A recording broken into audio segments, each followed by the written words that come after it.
Hello hello, customer কেয়ারে আপনাকে স্বাগতম জানাচ্ছি। Thank you. আপনাকে আমি কিভাবে সহায়তা করতে পারি? আপনি কি আমাকে বিয়ে করতে চান? জি, আপনি ভুল নাম্বারে রিং করেছেন। না না, আমি ঠিক নাম্বারই ফোন দিয়েছি। আমাকে বিয়ে করবেন? জি, আমি বিয়ে করতে ইন্টারেস্টেড না। লাভ ম্যারেজ করলে হানিমুন করব সুইজারল্যান্ডে, আর অ্যারেঞ্জ ম্যারেজ করলে হানিমুন করব প্যারিসে। Not interested.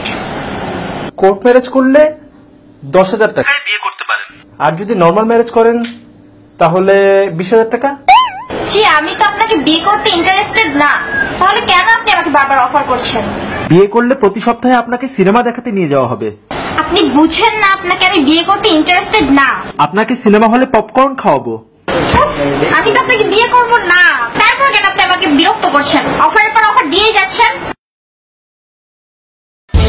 এখন বুঝতে পেরেছেন আপা আমাদের কষ্টটা? যখন আমাদের ইন্টারেস্ট থাকে না, তখন আপনারা কেন নতুন নতুন অফারের নামে বারবার মেসেজ দিয়েই যান। মাত্র 100 টাকায় পাবেন যে কোনো মোবাইলে 160 মিনিট সব সময়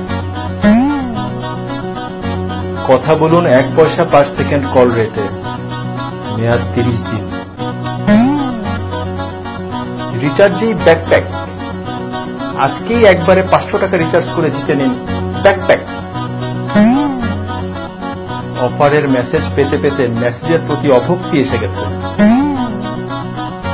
অফারের মেসেজে পুরো মোবাইলের মেমোরি কার্ড ফুল হয়ে যায়, ডিলিট করতে করতে ঘন্টার পর ঘন্টা পার হয়ে যায়।